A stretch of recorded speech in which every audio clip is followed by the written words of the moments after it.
What is going on, you guys? Today I have another super quick episode for you. This one is from a channel called Legion of Men, and it's called You Have to Let Go of Alcohol. It's got Andrew Huberman, Jordan Peterson, and a few other guys in it. So let's go ahead and hop into it. Welcome back, Tribe. Let's get into it. Why you must quit alcohol. It's a compilation with Andrew Huberman, Jordan Peterson, Matthew Walker, and maybe a few more. I've always been a huge proponent of not drinking. I gave up alcohol after college. Haven't touched a bottle, a drop, a swig of anything in years. I have absolutely no need, and it brings you no positive effects. The world that we live in will have you believe that drinking alcohol is a good, positive, and beneficial thing. It makes money. Look at how it's portrayed in the movies. Look at how it's marketed. Look at the branding of alcohol. Heck, look at that already. It's like, I think that's, LeBron, yep. So it's like, look at how cool these guys look while they're drinking alcohol. I mean, it's already, like, off to a crazy start.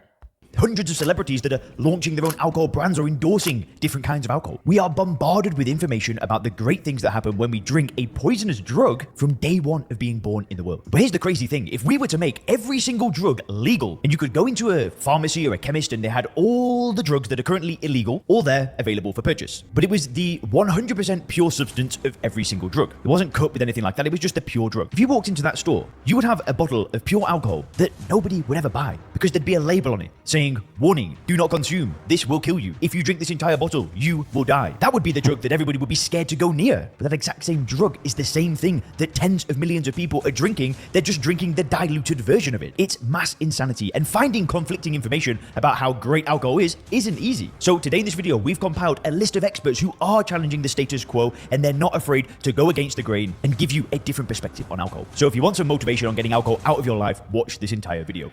Hate to break it to you, but the reality is ethanol produces substantial damage to cells. And it does that because when you ingest ethanol, it's broken down into acetaldehyde. And if you thought ethanol was bad, acetaldehyde is particularly bad. Acetaldehyde is poison. It will kill cells. It damages and kills cells, and it is indiscriminate as to which cells it damages and kills.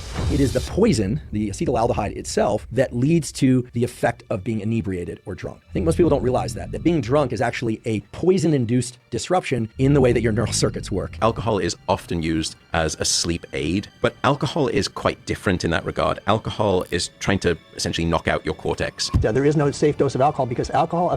Think about that. It's trying to knock out your cortex, right? Because it's blood, like it can travel through the bloodstream very easily, right? And you just being like, oh, this is fun. Like, oh, I'm drunk, I'm tipsy. It's because you're being poisoned, right? It's kind of just like nuts to think about, and how everyone's just so like, oh yeah, let's go out for drinks, chill out, bro. affects the development of synapses of the brain. People who drink at an early age heavily have been shown to have significantly smaller brains and reduced cognitive ability. If we had to make a bad drug There you go. If you drink alcohol, you're a small brain. legal, the worst choice was alcohol. It is one of the most destructive drugs to various parts of your body and different organs. You might want to put down your drink to hear this. No amount of alcohol is safe. I should mention that alcohol is actually considered a class 1 carcinogen or cancer-causing agent by the World Health Organization, so that's the same category as benzene and tobacco smoke. No family Cancer-causing agent. in Britain which doesn't have someone who's been damaged by alcohol. Alcohol it's a hell of a drug. When you drink alcohol, it can pass into all the cells and tissues of your body. It has no trouble just passing right into those cells. The fact that it can pass into so many organs and cells so easily is really what explains its damaging effects. Ethanol produces substantial damage to cells, and it does that because when you ingest ethanol, it has to be converted into something else because it is toxic to the body. It's broken down into acetaldehyde. And if you thought ethanol was bad, acetaldehyde is particularly bad. Acetaldehyde is poison. It will kill cells. It damages and kills cells, and it is indiscriminate as to which cells it damages and kills. I mean, that by itself should be enough for you. Like, damages and kills cells, and it doesn't care which ones it is. The key thing to I wonder, reading the comments, how people are going to cope with the fact that they need a drink. For those that are pro-drinking alcohol, what are your reasons? Please let me know in the comments. understand here is that when you ingest alcohol, you are, yes, ingesting a By the way, I mean, that the concept of that is someone being insecure because they drink alcohol or do some particular kind of drug, and so they're trying to peer pressure you into doing it, or they're coping about it in some way. They've got some excuse because they feel bad about it, and they know that they shouldn't be doing it, and they're still doing it, and they come up with any reason, any excuse, or they try to get you to do it so they feel better about themselves. So just remember that. And that poison is converted into an even worse poison in your body. It is the poison, the acetaldehyde itself, that leads to the effect of being inebriated or drunk. I think most people don't realize that being drunk is actually a poison-induced disruption in the way that your neural circuits work. In thinking about if you drink alcohol, you're a cuck of the industry. All these famous people with their piece of shit tequilas and their whiskeys and all this degenerate ass shit that's destroyed families for generations, propagating this poison throughout society while they make a quick buck off you. All the families that have dealt with alcoholics for parents and the trauma of growing up in such a household. Imagine willfully consuming this shit. About the biochemical effects of alcohol and what it's doing to the body. Well, that's a good point too. Like the people who have lost control. That's a crazy part too. Like, you should have control over yourself. So the fact that you, number one, it's not an excuse because you allowed yourself to drink alcohol, right? There is no excuse, right? And then on top of that, allowing things to get out of control where it destroys a family or your relationship with someone close to you, that is absolutely nuts. Like, people are really allowing that to happen to themselves. In all cases, it's consumed into the gut. The liver immediately starts this conversion, ethanol to acetaldehyde to acetate, and some amount of acetaldehyde and acetate are making it into the brain. It crosses the blood-brain barrier. Most things, thankfully, can't pass across the blood-brain barrier, but alcohol, because it's water and fat soluble, just cruises right across this fence and into the milieu, the environment of the brain. So it goes into every nook and cranny in the brain, and there it has lots of influences. So it slows down the excitatory signals, it speeds up the inhibitory signals.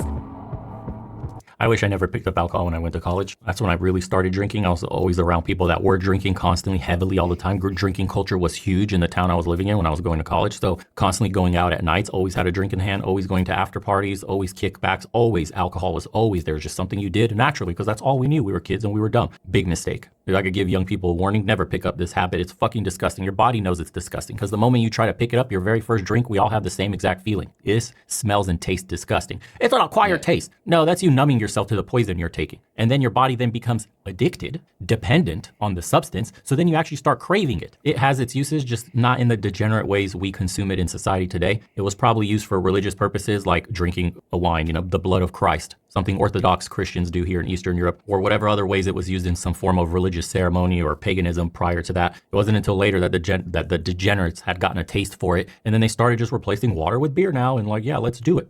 Human nature, man, breeds stupidity, unfortunately. That's actually nuts too, right? Like the amount of gigantic cope. If you don't know what cope is, coping mechanism, right? Defense mechanism. Like, oh, it's an acquired taste. Because we all know when we first have alcohol, right? Especially the very first time, it's like, this tastes like garbage, right? And I mean, and then you get all sorts of excuses. Well, I can make it into a mixed drink so it tastes better, right? It's like, all the reasons, all the excuses, and then later down the line, you're like, oh, I've acquired the taste for it now. It's not so bad now. It's like, again, I totally agree with what he's saying. Like, better for you to never pick up the habit of alcohol. And, I mean, we could go back and forth about the other ones too. We're not going to get into it here, but, like, of course, drugs, weed, right? Like, why not just think about what will benefit your health instead of these escape mechanisms? Basically, because that's the reason people do it, right? Is they're self-soothing and escaping from something. So just remember that. Like, there's something that you're hiding from that you need to address, probably. Suppression in the activity of neurons in the prefrontal cortex. This is an area of your neocortex that's involved in thinking and planning, perhaps above all, in suppression of impulsive behavior. And as you shut down the prefrontal cortex, that GABAergic suppression of impulses starts to be released. So people will say liquid things courage that they want to say without so much forethought about what they're saying. Or they might do things that they want to do without really thinking it through quite as much, or they might not even remember thinking it through at all. One of the more important things to know about the effects of alcohol in the brain is areas of the brain that are involved in flexible behavior. Sort of considering different options, like I could do A or I could do B. Those brain areas basically shut down. Probably the most common detriment that alcohol has to the brain is the fact that alcohol is a depressant to the central nervous system. So it impairs your judgment, it impairs your reflexes, and your ability to think through. And And damages your brain cells. I don't know how much dumber I've gotten from drinking alcohol, but it could have been measured from all the years of drinking. Probably have a measurable drop in IQ because of it. Probably affects my memory to this day, my long-term ability to recall and whatever else, problem solve as a result of alcohol, most likely. Top-down inhibition is diminished. That is, habitual behavior and impulsive behavior starts to increase. This is true in the short term, so after people have 1 or 2, maybe 3 or 4 drinks. But it's also true that the more often that people drink, there are changes in the very circuits that underlie habitual and impulsive behavior. For the person that drinks, say, every Thursday night, or goes out only on Saturdays, but every Saturday, there's evidence that there are changes in the neural circuits of the brain that control habitual behavior and impulsive behavior, and they are modified and strengthened in ways that make those people more habitual and more impulsive outside the times in which they are drinking. And when they drink, impulsive and habitual behavior tends to increase. Think about that, like you're more impulsive, making like emotional and impulsive decisions when you're not drinking afterwards too. Like it's reinforcing these neural pathways or these habits to make you be more impulsive, which obviously is not a good thing. And further, when we ingest alcohol, the toxic effects of alcohol disrupt those mood circuitries, at first making them hyperactive. This is why people become really talkative. People start to feel really good after a few sips of alcohol, at least most people do. Then as they ingest more alcohol, serotonin levels and the activity of those circuits really starts to drop. And that's why people feel less good. And typically what they do, they go and get another drink and they attempt to kind of restore that feeling of well-being and mood. Now, typically what happens is that as people ingest the 3rd and 4th, maybe even the 5th drink, there's an absolute zero chance of them recovering that energy. And by the way, it's called a depressant. Right, alcohol is a depressant, so that should tell you, right? Like the mood spikes and then goes down, and then they try to reinforce it, get the feeling back, so they keep going back for more drinks, and you're just making it worse, basically. Mood, right? Most people, as they drink more and more, will now start to feel more and more suppressed. The forebrain is now shutting down quite a lot. A lot of the motor cortical areas that control coordinated movement and deliberate movement start to shut down. So people start to slur their speech. People start to shuffle their feet. People forget their posture. People start to lean on things. People start passing out on couches. There's a great depression. It makes you more extroverted and enthusiastic while you're on the ascending limb of the blood alcohol curve, which is why you have to keep drinking once you start. Because if you plateau, that goes away. So you got to keep drinking. Okay, so that's one thing. It makes you more enthusiastic and more full of positive emotion. And the second thing it does is reduce anxiety. And so if you are a bit more socially anxious and you also have that positive response to alcohol, which everyone doesn't have, by the way, then it's a great drug. But the problem is it's a great drug for the moment. Right. Right. There's consequences.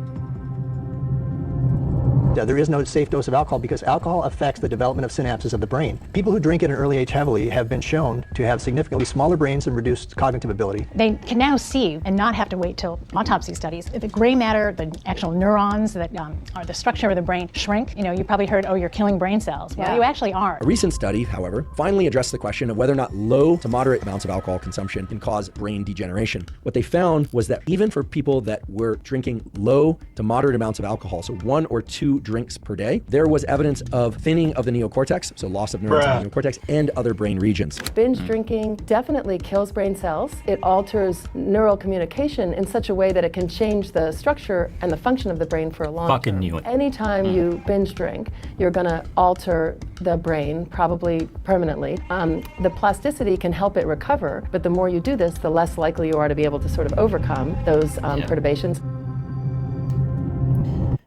By the way, they sort of talked about it, but like a lot of people say this. And if you're thinking about quitting alcohol, this is just like another reason to do it. Like they use the term like oh, you get a little bit more like courageous or liquid courage is the term. Imagine your life where you don't need alcohol to be brave, to have courage to do something.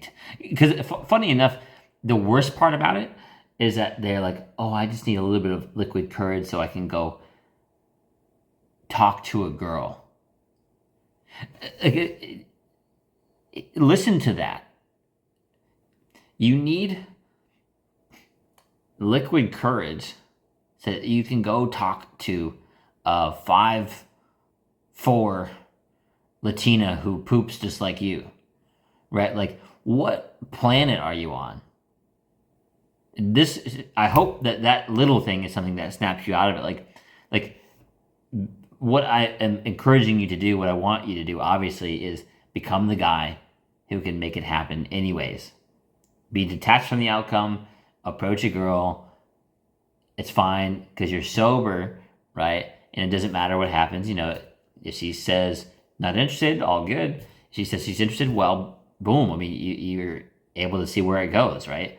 But the fact that needing something, relying on something to make that happen, like, oh, I need some alcohol to make it happen. It's like, come on, dude. Really, like I'm encouraging you to form a better habit, become healthier right now. So I'm hoping. I mean, I know this is like a little bit like I'm big broing you right now a little bit, but like you and I both know what the real answer is here and what the best option for you would be. If people are ingesting alcohol chronically, even if it's not every night, there are well-recognized changes in neural circuits, there are well-recognized changes in neurochemistry within the brain, and there are well-recognized changes in the brain-to-body stress system that generally point in 3 directions. Increased stress when people are not drinking, diminished mood and feelings of well-being when people are not drinking, and, as you'll soon learn, increased stress when you're not drinking. So cortisol, the stress hormone, like imagine being in your like fight or flight anxiety state more often when you're not drinking because of alcohol. Like, or you made your anxiety worse, that like you already had it a little bit, you made it worse because you've been drinking. Or your mood generally is worse because of that. Changes in the neural circuitry that cause people to want to drink even more in order to get just Addiction. back to baseline or the place that they were in terms of their stress modulation Dependency. and mood before they ever started drinking in the first place. And this is where alcohol is a really clever drug. Alcohol is a very promiscuous drug. It gets into the brain and it changes all the good neurotransmitters that you want to change. You know, a bit of endorphins, a bit of serotonin, a bit of GABA. You know, it's a really clever drug. And gradually it sort of worms its way into you. So eventually it kind of takes over, and you get to the situation like that you described. And I've had patients of mine who say they just find themselves drink. They don't even intend to drink. They're just suddenly there drinking. They don't know how they got there. They don't want to do it. They don't even enjoy it very much, but they can't stop. It becomes a compulsion. So there's an increase in dopamine and an increase in serotonin. So it's kind of an increase in well-being, an increase in mood, but it's a very short-lived increase. Very soon after, and actually triggered by that increase, is a long and slow reduction in dopamine and serotonin and related molecules and circuits. What you're getting is a blip of feel-good followed by a long, slow arc of feeling not so great, which is why typically people will drink again and again across the night. And many people make the mistake of then going and pursuing the dopamine evoking, the dopamine releasing activity or substance again, thinking mistakenly that it's going to bring up their baseline. It's going to give them that peak again. Not only does it not give them a peak, their baseline gets lower and lower because they're depleting dopamine more and more and more. And we've seen this over and over again. When people get addicted to something, then they're not achieving much pleasure at all. Addiction is a progressive narrowing of the things that bring you pleasure. So oftentimes what will happen is the person only has excitement and can achieve dopamine release to the same extent doing that behavior and not other behaviors. And so they start losing interest in relationships, they start losing interest in fitness and well-being, and depletes their life. Wait, that last one was important too, right? Like losing interest in relationships. And that could go anyway, like friendships, family, etc. That's also bad. But also think about like, it's like encouraging you to do other short-term damaging dopamine gaining tasks or activities, right? Like alcohol making you more likely to make a less than wise decision, right? To, oh, maybe now I should smoke a cigarette, or maybe now I should smoke some weed, or maybe now I should do some drugs, right? Or maybe now I should drive while I'm really drunk, or maybe now I should message my ex, or now I should every time I drink, and now I should do casual short-term hookups with girls, right? It's like you're feeding a bigger monster in that way, right? Like imagine just like you lose interest in fulfilling relationships because of a habit, a small habit that snowballed. And eventually what typically happens is they will stop getting dopamine release from that activity as well. And then they drop into a pretty serious depression. And this can get very severe, and people commit suicide from these sorts of patterns of activity. But alcohol has effects in lots of different areas of the brain, not just that sort of reward area, but it's also involved in a range of other neurotransmitters beyond dopamine. So, things like glutamate and GABA and other parts of the brain, the hippocampus, which is involved in memory, the cerebellum, which is the back part of your brain that's involved in motor coordination. And likewise, when someone phenomenon is alcohol dependent. It is one of the most destructive drugs to various parts of your body and different organ systems. Worst case scenarios can be things like alcohol-related dementia or delirium, which are serious brain problems, or cirrhosis would be another really major problem. These are things that people become extremely ill and need to go into a nursing home, or people just die from. Because alcohol is... Yeah, I mean, and I've seen that with people like getting like kidney damage, or like they start getting like the shakes, right? Because they have had too much alcohol in their life, right?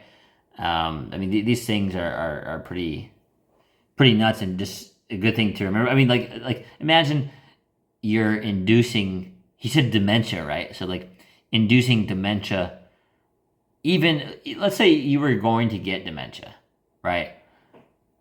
I think that's an unwise way to think, honestly, because people like I honestly think probably Andrew Huberman and Joe Dispenza would have another thought on this. Like, rather than saying, "Oh, it's in my genetics," you can actually focus on your health so much that you can completely avoid some sort of genetic illness that's been in your family, right? Like, so you can avoid dementia, and you can definitely avoid it, by mindset, the way that you treat your body and your health, and especially not inducing early onset dementia by drinking. Like, that's ridiculous. Like, I mean, that would be good enough reason there too. This very generic drug, it's the most widely acting substance I know of. It acts on proteins in every body system, not just the brain, but on the kidneys, on the liver, you name it, it acts there. And so it's a pharmacological hand grenade because it indiscriminately can alter the function of proteins in cells everywhere in your body. Alcohol causes depression. It causes the opposite. It doesn't relieve anxiety. It causes anxiety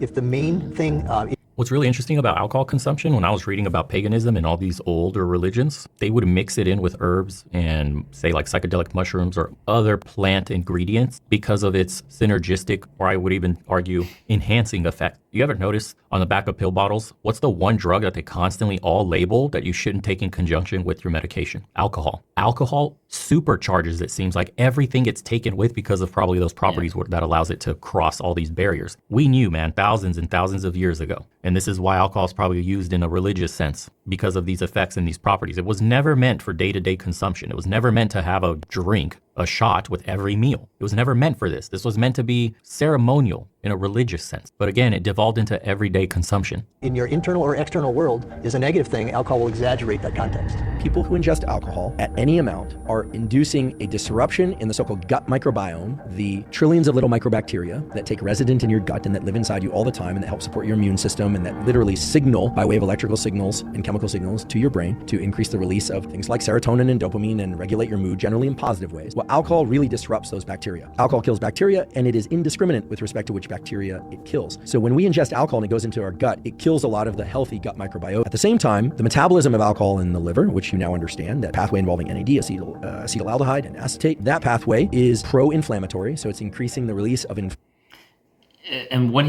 thing he was saying about the gut microbiome that is part of what's protecting you from getting sick, like illnesses, right? You're killing those things with alcohol. So that's another good point there. Inflammatory cytokines, all these pro-inflammatory molecules, those are being released. You've now got disruption of the gut microbiota. As a consequence, the lining of the gut is disrupted, and you develop, at least transiently, leaky gut. That is, bacteria that exist in the gut, which are bad bacteria, can now pass out of the gut into the bloodstream. So you've got bad bacteria from partially broken down food moving out of the gut. The good bacteria in the gut have been killed, and so now you've got leaks in the gut wall. You've got the release of this bad bacteria. You've got inflammatory cytokines and other things being released from the liver, and they are able to get into the brain through what's called a neuroimmune signaling. The net effect of this is actually to disrupt the neural circuits that control regulation of alcohol intake.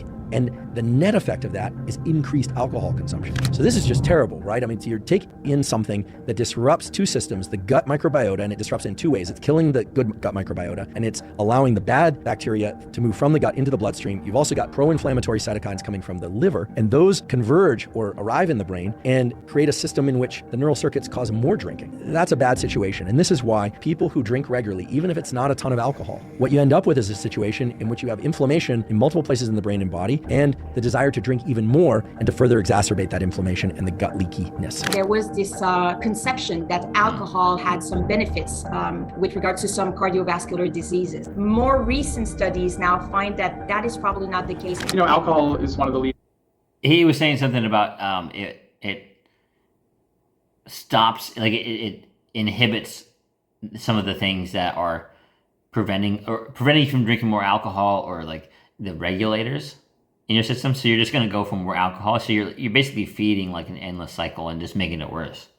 Behavior-related causes of health problems and deaths, and also some social problems and economic costs. Ranging from things like injuries and accidents to cancers and actually heart and cardiovascular disease. So violent crimes. A wide range of violent crimes. Let's talk about every violent crime. The percentage of people being under the influence of alcohol. Let's talk about how could you call these the R word? Struggle snuggles that happen. How many of them were under the influence of alcohol? How many women were under the influence of alcohol when making bad decisions that led them into horrendous consequences? Drunk driving, another one. Combining pharmaceuticals with alcohol, excess deaths there, another one. I mean, everywhere you look where alcohol is involved, it's usually a problem in society, except for the one single place, and that is profits, money, wealth, assuming you're the one making and selling it. Health effect. When it comes to health, less is more. I should mention that alcohol is actually considered a class 1 carcinogen or cancer-causing agent by the World Health Organization. So that's the same category as benzene and tobacco smoke. And some studies estimate that a drink of alcohol has about the same cancer-causing potential as 1 to 2 cigarettes, depending on your sex. In Western cultures, alcohol is the most harmful drug overall because it's the most harmful drug to society, because it's the most widely used drug. Yeah, and alcohol also makes people aggressive. It's the only drug we know that actually makes people aggressive. So you see a massive effect on crime rates because half the people who murder someone are drunk. Oh, yeah. And half the people who are murdered are drunk. No family in Britain, if you look at an extended family, 3 generations, in which doesn't have someone who's been damaged by alcohol through addiction, through violence, traffic accidents, or being a victim because of someone else who was drunk and violent. Almost every family in Britain is affected. But we don't own up to it. We kind of push it under the carpet.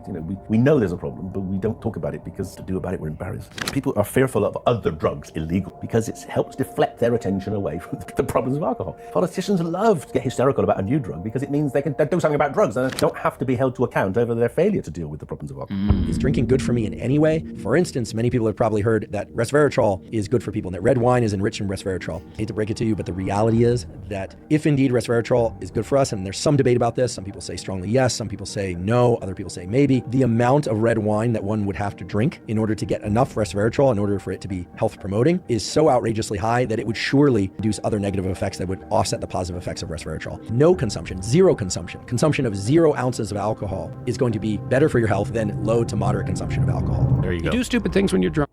Well, and that's a good point. Like a lot of people have that coping mechanism around wine too. Like, like they make an excuse for it, just like the other alcohols, right? Oh, well, wine's better for you. It's like it's got antioxidants and all these health benefits. And obviously, I mean, he just disproved that like immediately. But there's something worth knowing if you drink wine. You hurt yourself, you compromise your health. It's really hard on the people around you. You tend to turn into a liar, and it screws up your life. Yeah. It's like, but it's pretty fun. Yeah, well, it is, but you need something better than that. And what's better isn't being straight and not making mistakes. It's like that's all prohibition in some sense. What's better is, no, you need an adventure, man. You need to get out there and have something to do. Yeah. And something worth waking up for. And that's the substitute for the addiction. This is why I don't like alcohol.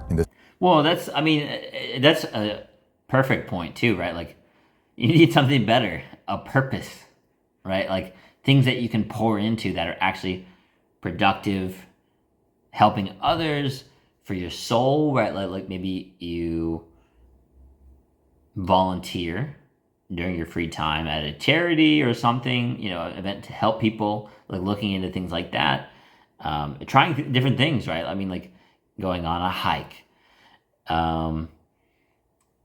maybe dog sitting for somebody, or reading a book, or maybe you are learning how to play music or writing music. Like all these different things, like there's so many better things you could do with your time.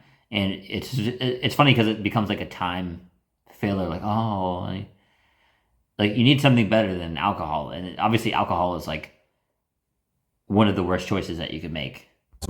I don't like drugs because you're not in control. A substance is doing that, right? But it's a good thing that you have this, because if we can take this 97 octane fuel and we put it in the right engine, controlled, so we need to make sure that high octane is controlled, because high octane in the wrong place can blow up a building. 17 years, no alcohol, best decision ever. Blessings to all those trying to quit. Listen, man, I brag on this shit really hard and I might be harsh with it, but it's just the way I'm trying to show you guys love. I know it's not easy to quit. I know some of you are addicted. I know some of it is socially reinforced. You're hanging around with absolute losers that absolutely family depend on alcohol in social situations. You may be one of them. It is what it is. Or your friend group, all they know is drinking and when they go out. I understand it's not easy, but for your own health, please, you have to.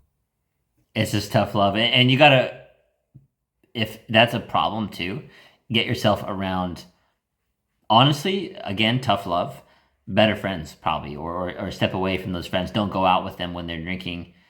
Just do your own thing, right? And then, I mean, even one, he might say it here, one good starting step if you're struggling with this, is if you do go out, whether it's with friends or on a date or something, you can get a mocktail.